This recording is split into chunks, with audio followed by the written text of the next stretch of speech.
Hello everyone, my name is Anvita Bansal and today we are going to discuss another sorting algorithm which is quick sort. So moving to the problem which you can see here in your SD sheet which is quick sort. So let's understand this problem. So in this problem you have to sort the given array using quick sort as one of your algorithms. So let's move to the whiteboard and understand what quick sort algorithm is. So in this algorithm of sorting, again, you are given an unsorted array, right? You're given an unsorted array. Let me just quickly check if you guys are able to see my screen. Yeah. Okay. So how do you sort it using this algorithm? So first thing is that this algorithm is again based on divide and conquer pattern. What does this mean? Divide and conquer, you must have also seen it before in the earlier lectures. It's nothing but it's like dividing making some partitions and dividing the array into two halves and then doing some operations on those halves and further dividing them until we reach the processing to the one element present in the array, right? That's how we are dividing this. So this is divide and conquer algorithm. Now, in order to understand quicksort, you need to understand that here we take two things into consideration. First is making the partition. And before we make partition, what we actually take is a pivot element.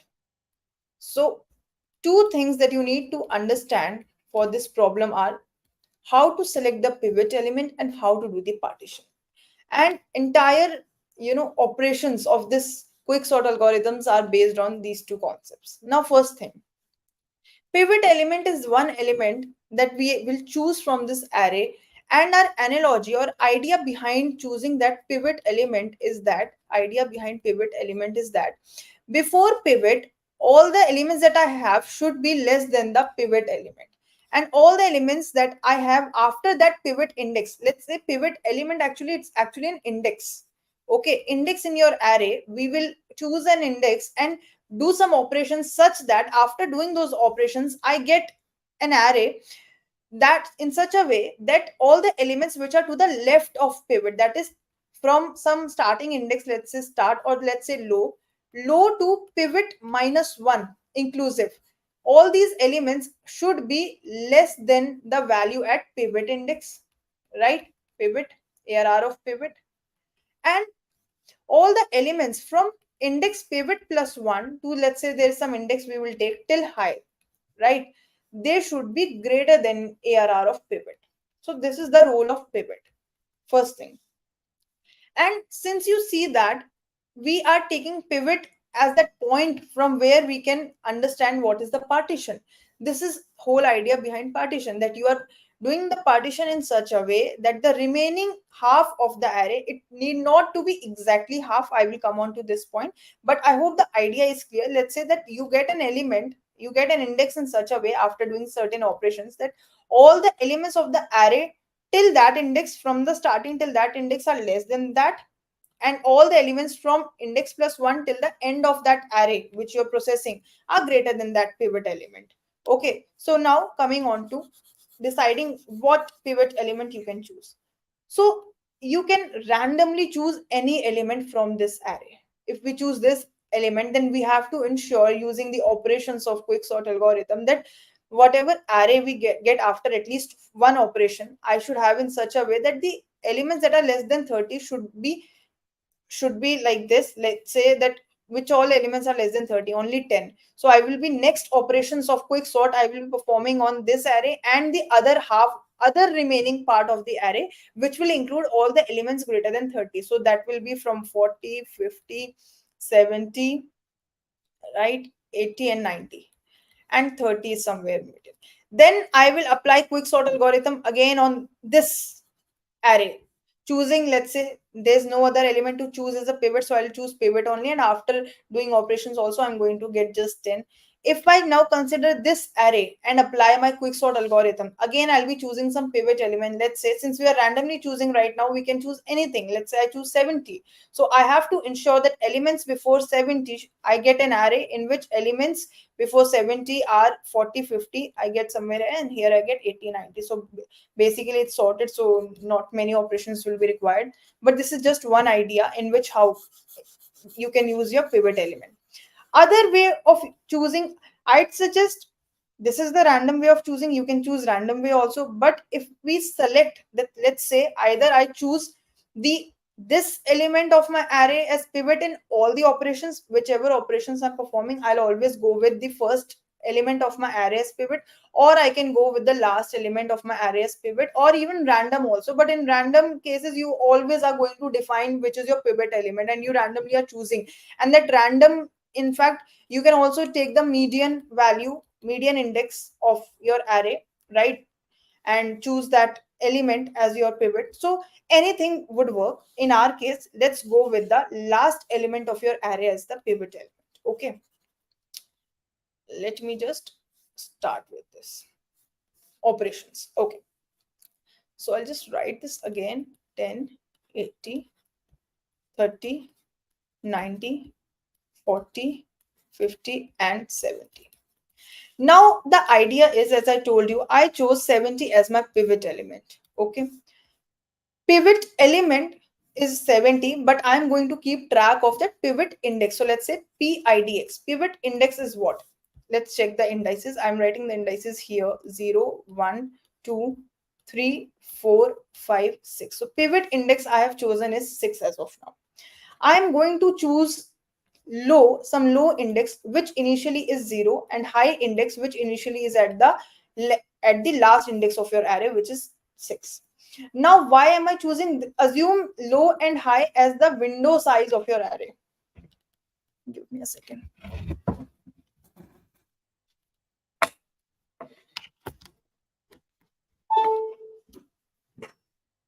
Check. Okay, so low and high, just consider them that with these indices I am keeping a track of what is the window which I am operating on, window of that array, because this is a divide and conquer algorithm. We are always going to get certain divided arrays, so I need to know that on what all indices I'm operating, which window I'm operating. So this is for that purpose. Okay, fine. So what am I going to do? I am going to take some index I also, which is pointing at low. I is equals to low right now. Okay. First thing, first of all, you need to know what is your partition index. Okay, let me write one partition.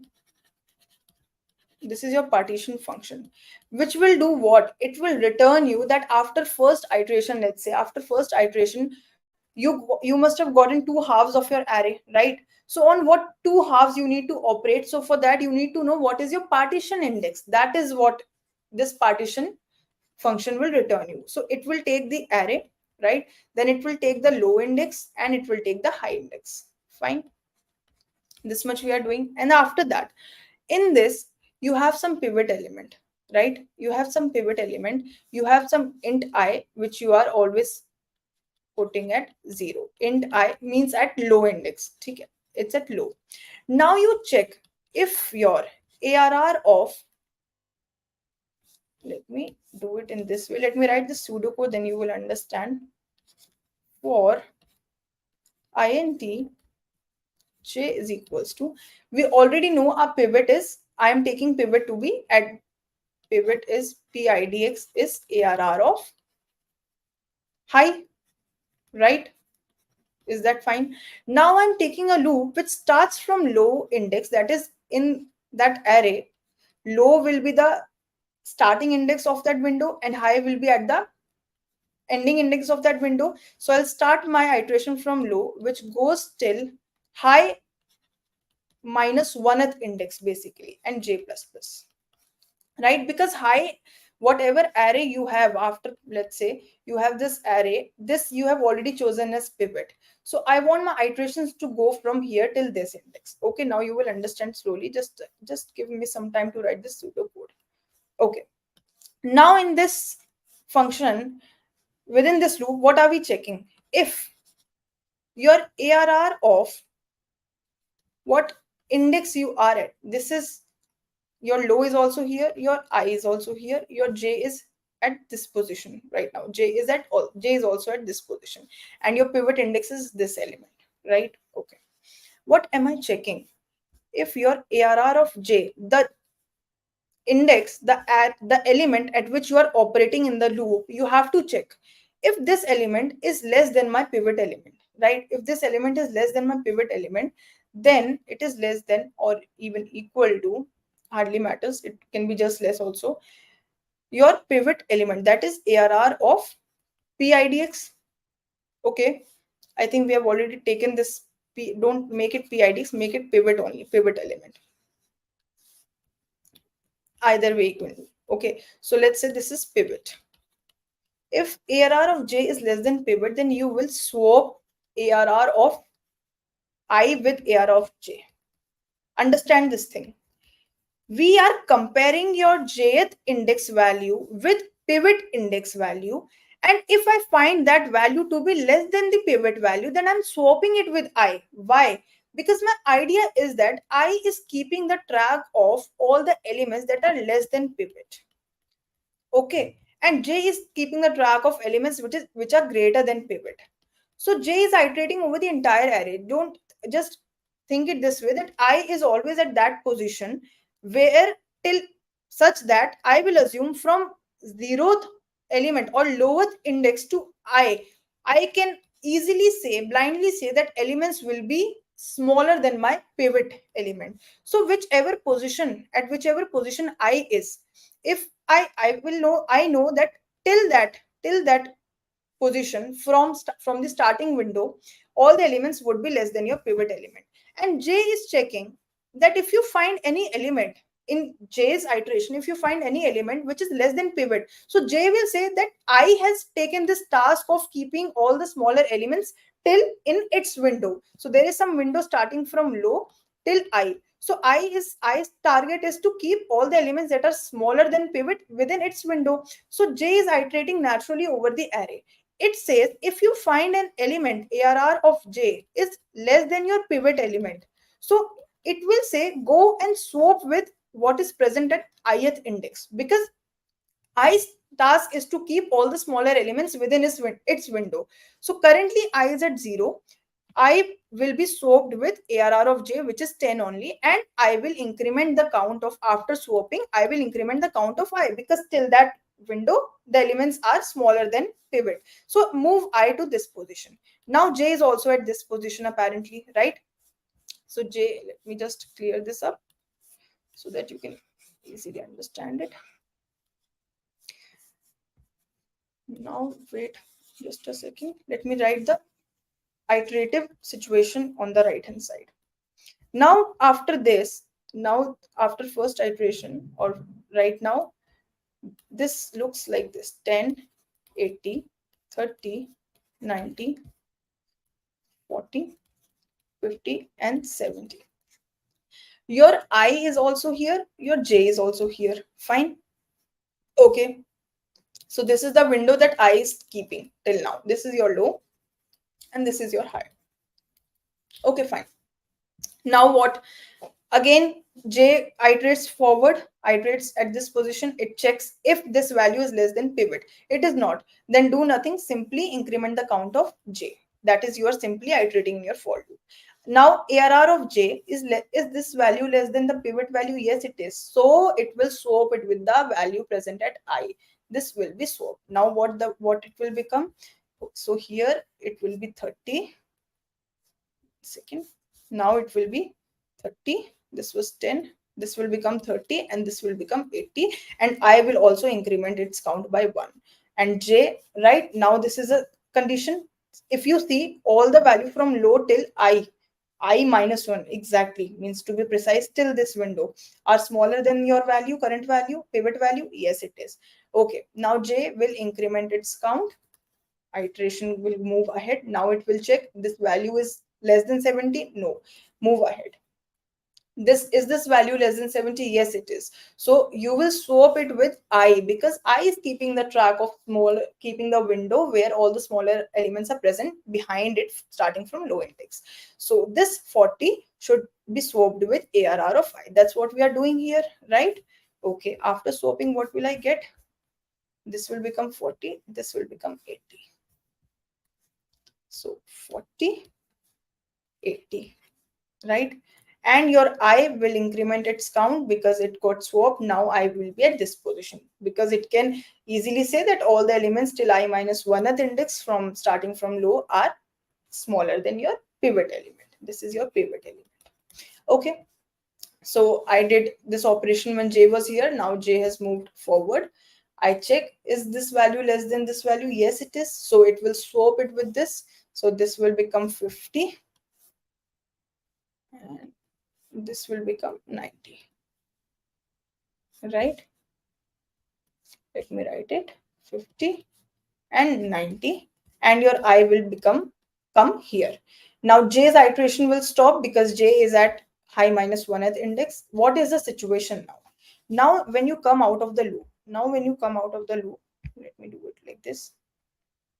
Okay, so when you come out of this for loop, you will see that your I is already at the position in which all the elements till I minus 1th index are smaller than your pivot index. And all the elements, that means the remaining would be greater than your pivot index. All these elements would be greater than your pivot element. So pivot element's ideal position should be somewhere here, right? And if I swap ARR of I with pivot, what will I get? I will get 70, right? This will be 80 and this will be 90. So this whole array would look like this: 10, 30, 40, 50, 70, 90 and 80. So do you see one thing, that your pivot element has taken its right position? That was the idea behind this iteration. So idea behind this was that you choose one pivot element, bring to its correct position, and then you get the remaining left half, not exactly half, remaining left elements and the remaining right elements, which are not in sorted order, need not to be in sorted order, but this is for sure that left elements are smaller than 70 and all the right elements are greater than 70. So if I again apply this quicksort algorithm on left half and right half separately, can I not do this recursively for all such parts, left halves and right halves, and finally I can get an sorted array? So let's say if I recursively apply this on left half and the right half, so left half array would be 10, 30, 40, 50, and the right half array would be 90 and 80. Now again doing the same thing for these arrays, I choose my pivot element. 50 is my pivot element. And I do the operations again. Low is here. Your I is here. J is here. Now your revised low is 0. And your low will be 0 only. And the revised high index, when you will be calling this partition function, high will be passed as this index. You getting this point? And now again same things will start. You are choosing your pivot to be ARR of high. This will be the new array. New array, not actually, it will be the same array, just that you are playing with the indices. High will be at this position, so this position will be as your pivot. I is at this position, and you do the same operations again. One important thing that I wanted to tell you: so before you passed on the next recursive call for quicksort, you also swapped 70 with ARR of I. So when you come out of the loop, you know that ith index is the index that is the correct position of your pivot element. So when you come out of the loop, swap ARR of I with pivot element. Okay, and pivot element is this only. So once you swap it, or you can say not pivot, you should write it ARR of high, because ARR of high is always untouched in this function. It will always be at its position only until this step. So once you swap it, you have finally brought your array in this situation, and then what? Nothing. Then that's how you are returning. That's how you are returning your partition index. This I will be returned to which function? Quicksort function. There is another function that I'm writing here. So in this quicksort function, there is a void quicksort that you will see in your compiler, in which you are passing ARR, let's say n also, I don't know, I think they're passing that only. Then you define your int low as 0 at 0 index, int high at n minus 1 as of now, and I think it's given also. So we will not, because recursion is being called in quicksort also. So ARR, then we have what is being passed. Let's check in the problem only. Okay. Hello everyone. I hope you are understanding it. If you have any doubt in between, you can ask me, write it in the chat. Okay. Okay. So partition function we have already written. Now partition function is returning you that index at where you can do partition and apply quicksort on the other other left halves and right halves of your array. But that must be called from some other function, which is the quicksort function. So let's quickly understand this quicksort. So they are also passing low and high values. So low and high.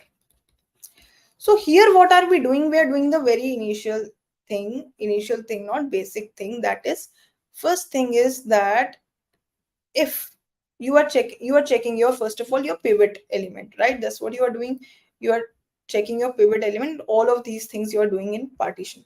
The only thing is, when you get your partition index, you call your quicksort. You call your quicksort for what? For that ARR, for that revised low value, and pivot, whatever pivot element you got. Let's say you got from some value from your partition, that PIDX, you can write PIDX minus 1. And another quicksort function recursively is being called for what this is left half, this is right half. Not, when I say half, do not think exactly half elements, but left part and the right part. And the right part will start from PIDX plus 1 and go till high. And this thing will go till when? While if your low index is less than your high index, right? Then you call your partition function, which you are, let me write it properly.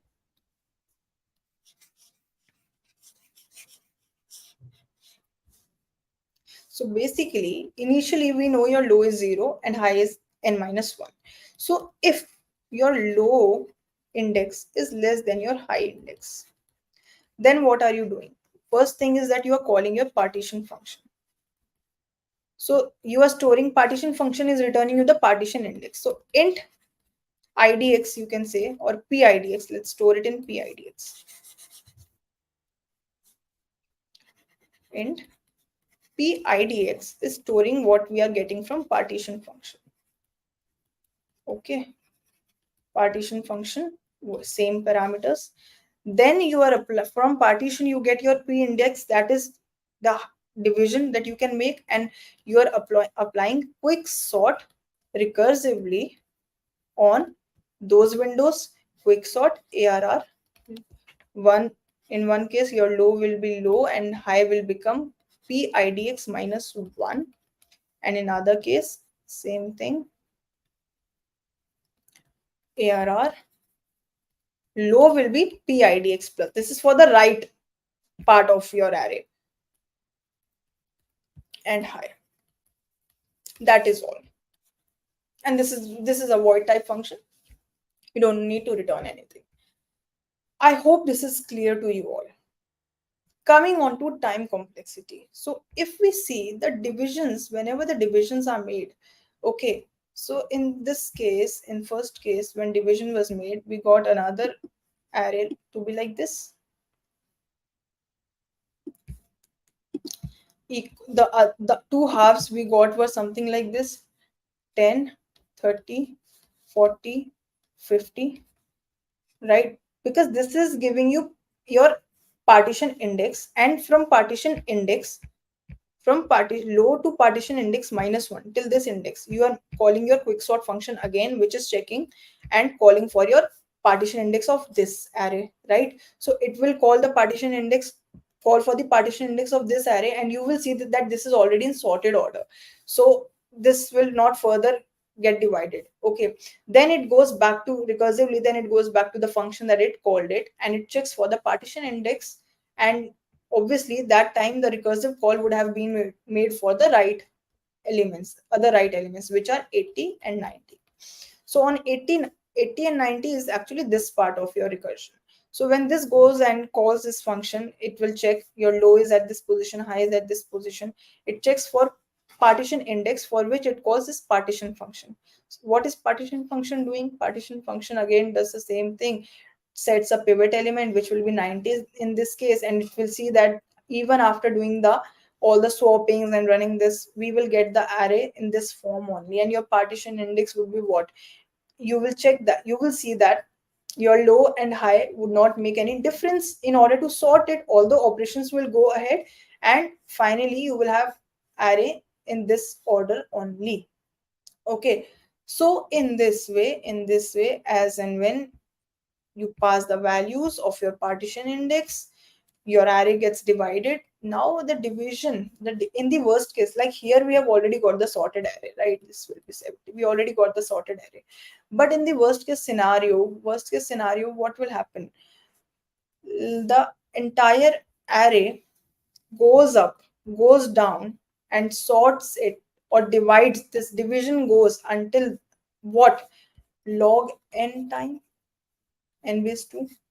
What do I mean by this? See, if n is the number of nodes, so log n in a tree, you know that log n gives you a height of the tree with n number of nodes. So basically it is traversing it till log n, till the height of this division, right? You understanding this divide and conquer algorithm that you must have studied. So log n time it is taking for all of these divisions, and since we are doing this for all the elements while low is less than high, right? We start from the bigger array, we then divide into smaller arrays until we are left with an array of just size 1. So this thing we are doing for n elements. So basically the time complexity of this is n log n.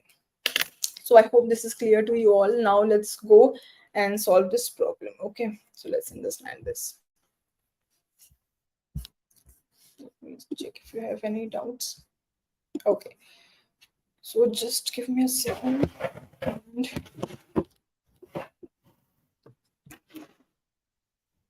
okay. So as we wrote in pseudocode, exactly that is the task that we are going to do. So if your,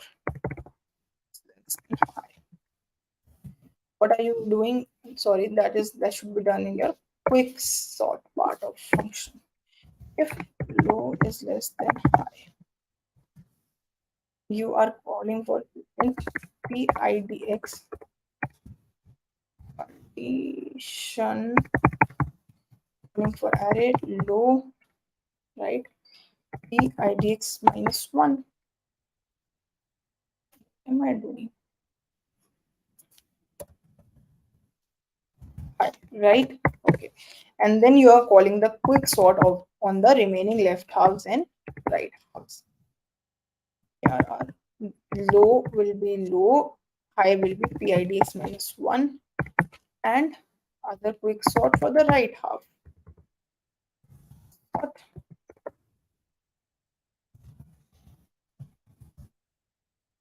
PIDX +1 and high. Fine. That's what you are doing. Okay, moving on to your partition. So in partition, what were you doing? First thing, you were checking, or you were deciding what should be a pivot element. And pivot equals to ARR of, right? Okay, fine. Now, what are you checking? Int, first thing, you are keeping your int I at low index. Fine. Then for I and t, which is starting at low, going till high -1th index, and then j plus plus. If you find ARR of j, less than ARR of pivot, right? Then you are swapping. Int temp swapping ARR of I with ARR of j. Int temp equal to ARR of I, ARR of I equal ARR of j, and ARR of j equals temp, right? And you increment the count of I. Fine. So this thing is clear. When you come out of the for loop, you have to set your pivot element at its right position, right? So when you once you do that, you will be actually swapping ARR of I and temp equals to ARR of I. That is your pivot element. ARR of I, let's store I here. And then ARR of I will be stored with ARR of I. And ARR of I is stored with them, right? And finally you return I. That is what you are doing in partition. This is what you are returning as your partition index to quick sort. And let's check and run it.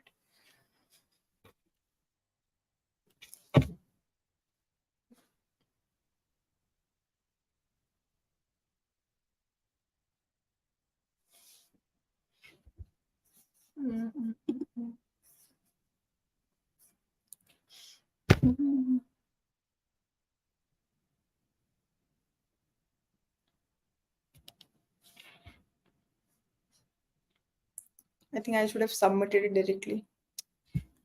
Quick sort.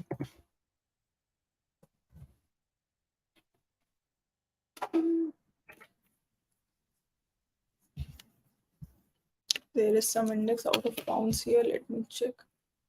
ARR of if low is this and high.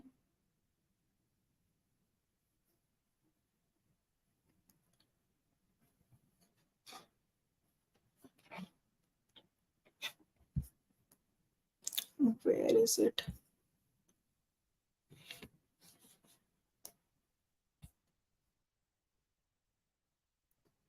It is going till 7. If low is less than high, let me check it. 1 second. I is set at low. J starts from low, goes till high. High is inclusive. ARR of J is less than ARR of pivot. You swap I with J. I plus plus. Temp is ARR of I. Let me do a try run and check it. Low. ARR of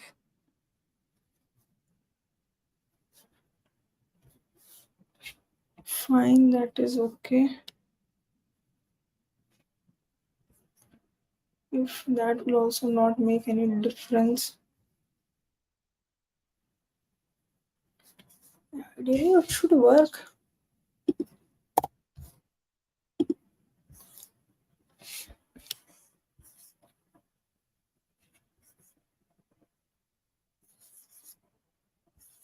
Partition.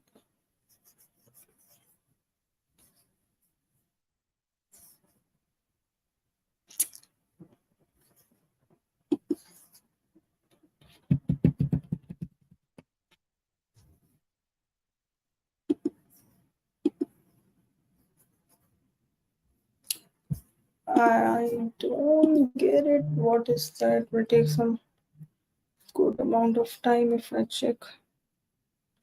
Choose low. Oh my god. What mistake I have done is ARR of pivot.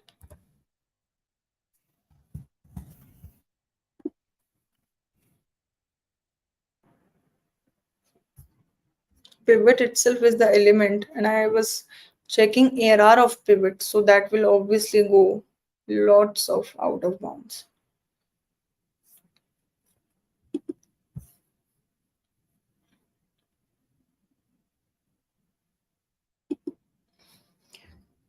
And that is about this problem. This was a very good and that helps you understand divide and conquer in depth if you understand quicksort algorithm.